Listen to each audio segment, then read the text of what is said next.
So hello and welcome to the Alive by Design podcast. I'm Marie-Nicole, and in today's podcast episode, I'm doing things just a little bit differently. For those who are watching the video version, you'll notice that I am filming this from a different angle in the Zen Den, which is my little converted veranda office space that I sometimes work in and I often record my podcast episodes in. And today you'll see it's very wet and rainy outside, and it's actually quite cold, which is why I'm still very much rugged up even though I'm indoors. This veranda room is one of the colder rooms in the house, and so there are times where I work in front of the fireplace and I also work outside in my studio shed in order to create my artisanal wares, and sometimes I even record my podcast out there, which is why I wanted to talk to you today about organisation. It is a skill that I have naturally, and that is not to be boastful. It really is just something that I was born with. When people look in my pantry, they get shocked by how organised that pantry is, but it's just how I like to operate. But anyone can actually develop habits and practices that support them in staying organised as multi-passionate business owners or people who just live multi-passionate lives, which is why I wanted to talk to you about some of the things that I do to stay organised that could be supportive to you.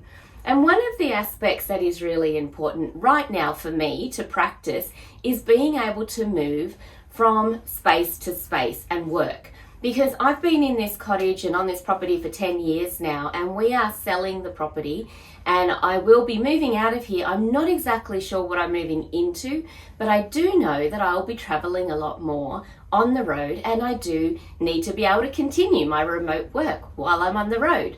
So setting up a mobile office that is supportive to that has been critical, and practicing how to make a functional mobile office work in my favour by moving from space to space and practicing that here within my own property. Sometimes I work out on the veranda. Over summer I've worked out under a tree, and I just do it in a way that gets me used to the fact that I may not have everything in one spot to be able to work. It may be that I'll be working in some unusual locations where not everything is available to me that I would normally have if I just had a fixed setup.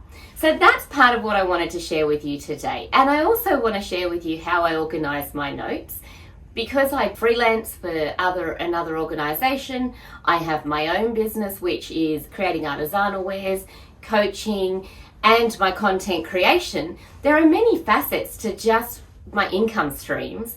And then on top of that, there is the family life commitments. And having become a single mum in the last 3 years, I also balance a lot of personal commitments on top of my work commitments. And having organised notebooks has been really helpful for that. So I'm going to show you a little trick that I've been working with that has been super supportive. To begin with, let's look at the mobile office setup.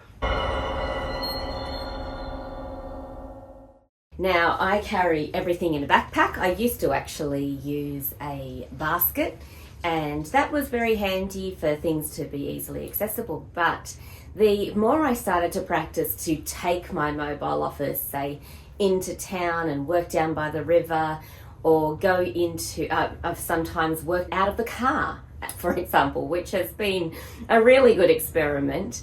I actually have found my backpack to be a lot more functional than the basket, especially when I've dropped my car off at the mechanics and then I walk for 20 minutes to the river with my mobile office, and carrying everything in the backpack has been amazing. Even though I bought that backpack originally for hiking, I didn't intend to use it as a mobile office. I absolutely love it. It's very comfortable and it works beautifully for my setup. And this stand is a really important aspect of my setup. My youngest son actually bought me this stand one Christmas. A year after becoming a single mum, I actually closed my commercial space, which I used to work between home and a commercial space in town. And he started to notice that working remotely, I did a lot more coaching, I was sitting a lot more, and freelance work. He noticed I was hunching over my laptop a lot. So for that Christmas, he bought me this stand, which collapses down, which is fantastic. I don't always take my eagle feathers with me, but sometimes I accidentally end up in my backpack. And then that acts as a little bit of security for the computer too. In my backpack, I do make notebook sleeves, and so I put my notebook into a blanket and leather sleeve, and that's protected, and then that goes into my backpack, and that creates a bit of a protection mechanism for my computer as well, which I absolutely love. So that has been a really handy piece to have in my collection. Now, to support actually traveling and having everything accessible, easily accessible and together within the backpack, rather than having all the components in different pockets or pouches of the backpack or floating around, I made this kangaroo leather pouch. It's a large pouch which holds all of my components that are like cables and cords. I'll take it out and show you, because I think this has been a really valuable asset to my mobile office. Now, my desk here is an old dresser. Doesn't have its mirror, but it is an old dresser. And so I actually utilise my drawer as a little table. And I have an old diary in there as my table, and I have my mouse pad, which I've created myself out of leather. And even though I have a touchpad on the notebook, I still like to have my magic mouse. It's a lot more ergonomic. So you never know where you are at a location, and the surface might not be great for a magic mouse, so I always have my little leather mouse pad, and my magic mouse is kept in that pouch. I also have a little pouch of spare batteries for my magic mouse. Actually, let's just take everything out. This is a phone case. Like I make kangaroo leather phone cases for my iPhone, and the phone that I'm recording on is actually my previous phone, so I keep that in its pouch within here, so I don't have to use my phone to record things. It is still available to take calls and to do whatever I need to, and I'm not actually hotspotting at the same time to my phone. Then I have a little pouch, again, which I do usually make these pouches and have them available to purchase. At the moment I don't have any online available, but they are very functional. I have a little pouch with my hard drive and the cable related to that hard drive. I keep that in the same pouch, plus a little cleaning cloth for my screen. But I also keep a little piece of grip mat inside that pouch, because that grip mat is very handy. When I actually use the hard drive, I stick the grip mat onto the stand, and then I connect in, put my hard drive on that. So if I end up having to move my computer with the hard drive connected, it doesn't slide off the stand.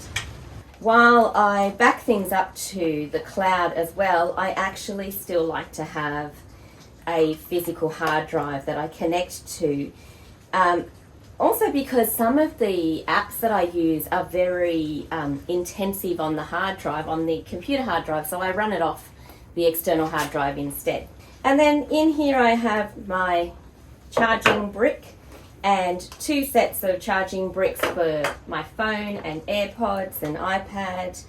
And then all of the cables, I know you can get Velcro strips that you can use to hold these together, but I prefer to use just little pieces of leather.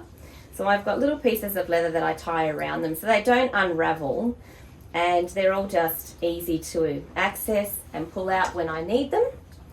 And then I have my portable speaker charger, and the little hub that is for my hard drive, a charging brick. So I always have a magnetic charging brick for my phone. And then I also have this little pouch that I've made. It's a leather pouch that holds 6 pencils in it, because I like to write in pencil, which I'll show you next. And this allows me to just keep spare pencils on me that don't get, I used to keep a box. I used to keep a box of pencils in this pouch, and I found that the box would get crushed and end up being really unsightly. So I experimented with creating this little pouch, and it's working beautifully. So that's just another thing. So they're all of the little components that I keep in there, and at the end of the day, I pack everything into this pouch. I mean, usually it stays in this pouch unless I'm using it. I just put it back where it's meant to go. And then I know that everything I need is together, and if I have to leave the house quickly, which has happened with having house inspections, selling the house, and I've had to get out of the house within an hour, but I've also got to keep working. So I just then grab the pouch, put anything that I've got out of the pouch into it, and put it into my backpack, and I'm ready to go to the next stop. So I usually keep this out of my backpack on the shelf next to me so that I've easily got that available and accessible when I need a cable or a charger.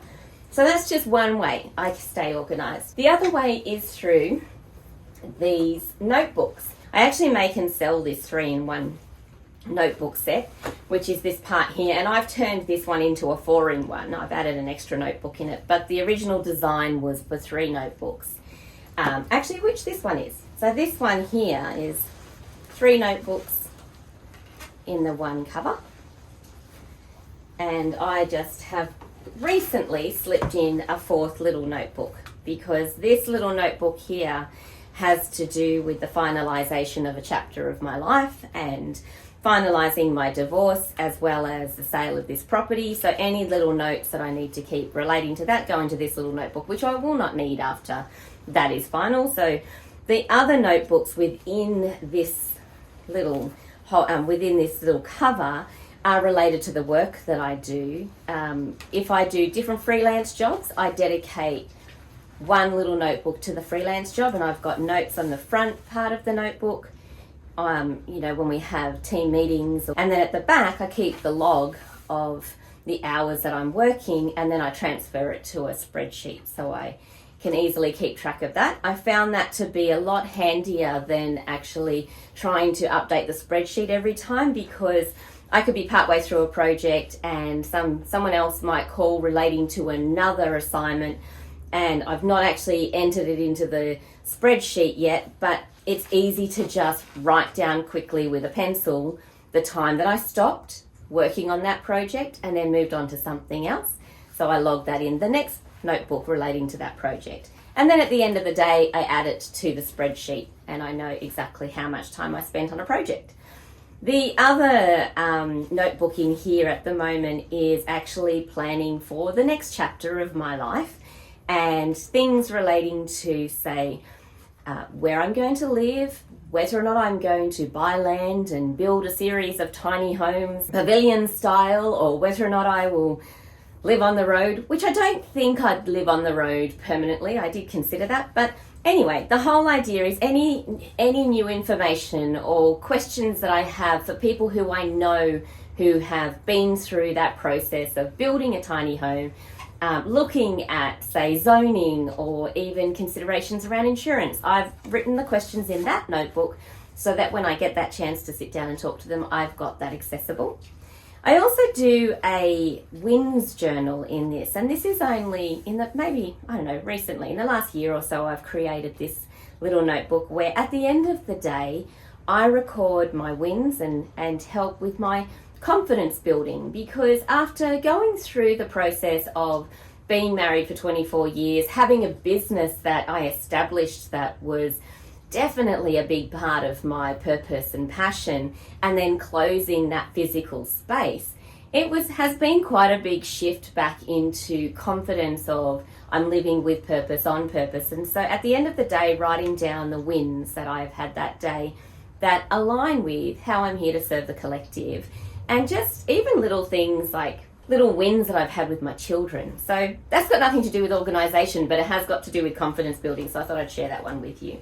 These just wrap around, get tucked in, and then I've created these book straps, which I haven't yet sold, but I am considering selling them. I actually made this one first and I've tested it for a couple of years, and I recently made one for a friend for her notebook cover and asked her to give her feedback on it.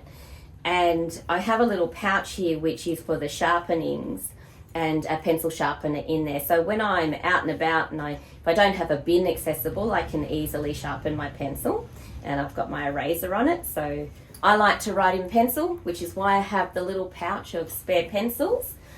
And so then in this notebook, this is what I really wanted to show you about the notebook, which I think has been a really valuable technique to monitor what it is I've written in a notebook, because originally, before I created this cover holding the separate notebooks, I used to write everything in one journal, all in one A5 notebook, and I would just I'd date the page and title what I was writing about, and it would be business related, it could be podcast related, it could be based on personal growth, or even my own personal reflections, and I just found that really hard to keep track of things that were important for the work I need to do and actually moving forward in my business. So I separated my notes out into podcast planning and my YouTube channel. That's the first notebook. And then I have my thoughts, intentions, and inspirations, and that's really my personal diary. And so that is not intermingled with work anymore, it's actually separate. And then I've got my business offerings and marketing ideas. And then I have a personal growth notebook, and that's for when I do things like courses.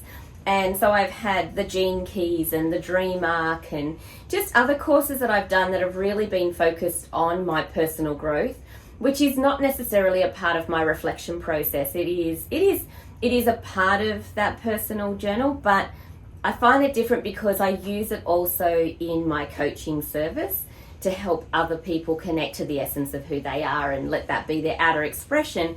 So it's actually learning what is behind the Gene Keys, human design, Ayurveda, all of those modalities that support people in living their highest expression. I record the notes within this book, and I can refer to it to help other people as well as myself. But a change that I've also made in my notebooks, other than separating them out and having dedicated notebooks to different topics, is indexing the notebook, because I also found that even within, on these, I like to use Moleskine notebooks, which have a natural craft cover, and I write the date on the front of the notebook of when I've started using it and then the completion date, and then I take that notebook out and I file it and put a new one in again with the date. But remembering what's in which notebook when can be very tricky. So I started indexing the back of the notebook, just writing the index and then a date. So anytime I've entered something, I'll put, okay, the 13th of the 5th, which was the 13th of May. I was actually, in this notebook is the notes from a conversation I had with a business content creator coach that I'm working with on, say, the 20th of the 6th, which now we're going into June. I've got the video series that I did for my artisanal living based on creating your capsule wardrobe, which is a new tutorial series. Actually, let me tell you about that. That's a really good segue into an offering that I've just created, which is a digital product offering, because as a designer and maker and artisan, I like to create things that have longevity to them. It's timelessness. It's not about having garments for the season and then next season changing your look altogether. It's actually about building a wardrobe and just knowing your style and your lifestyle and how that can be supportive to you living out your days effortlessly. So curating a wardrobe is something that I have found to be very valuable, and as a maker who used to sell on garments through my retail store, I actually saw what worked really well with other people, the differences in physiques and the different ways of wearing some essential items that I had designed and made for myself, and then saw actually work for other people too. So one of the latest products I have created is 3 essential items that you can make for yourself easily. They're super simple designs to make, but they are also tutorials that share how I work with tricky fabrics and the ways that I have established methods to make it easier to work with those fabrics, and even repurposing something like a wrap and creating 2 garments from it. That's a part of that tutorial series. So I'll put a link in the description to that if you're interested in that. And the other digital product that I have is the Empower Dressing Guidebook. And that is really a guidebook that I wrote to help support you in curating a wardrobe that really supports your style, your lifestyle, your physique, understanding how to put together a wardrobe that helps you move through your day effortlessly and not have to get up in the morning and look at your wardrobe and go, what will I wear today? Does that color actually suit me? Does that neckline actually suit me? Does that make my bum look big? That is out of the equation now because you've curated a wardrobe where you know, one, anything you pull out of there is actually going to suit you, and also it can work with the other elements within the wardrobe. So putting together an outfit will become effortless for you, which it has been for me now for many years, because I'm not dressing according to trends or fashions. I'm dressing according to what serves my lifestyle. So I'll put a link to that in the show notes as well. But the reason I really wanted to share this indexing part is it has made such a big difference to know exactly what is in a notebook and where to find it again. Because I capture a lot of the ideas that come through over the course of the day. Even after conversations with people, ideas come through for new business offerings or marketing ideas. And I carry these notebooks with me almost everywhere I go, so it's easy to record them, but finding them again is the challenge sometimes. And even the same for podcast episode ideas. And I'll have a conversation with someone and it'll spark a series of thoughts and I'll scribble down all of the thoughts around it. And at first it's just a brain dump of all of the ideas behind it. And then 2 days later, I might refine it and actually go, okay, what's the essence of this I really want to get across? And then I come to the time of actually recording that episode and I can go back to the notebook and find, okay, what date did I actually think about creating that episode idea on the ups and downs of working for yourself? So on the 5th of the 5th, I had written notes for an idea of a podcast episode, which was ups and downs of working for yourself. And so then I went back to those notes, read what my brain dump was, and created a framework for me to then use to create my video.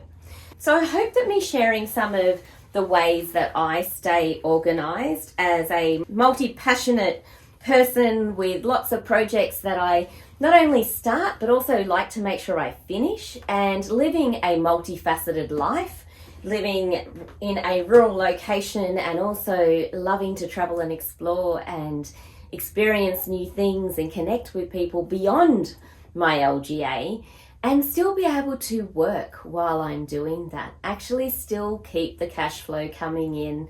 And as a single mum, that has been super important. But it's also been important to feel like life is magical, and these beautiful items add to that magic of my everyday existence.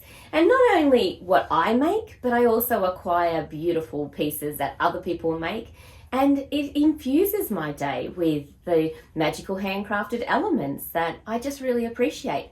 So keeping myself organized so I can keep living a life by design that I enjoy is really important, and I thought you might find value in that too. So until next time, be sure to curate not only your wardrobe, but your items that support you in doing what you need to get through your days in a way that feels magical, meaningful, and allows you to live on purpose and with purpose.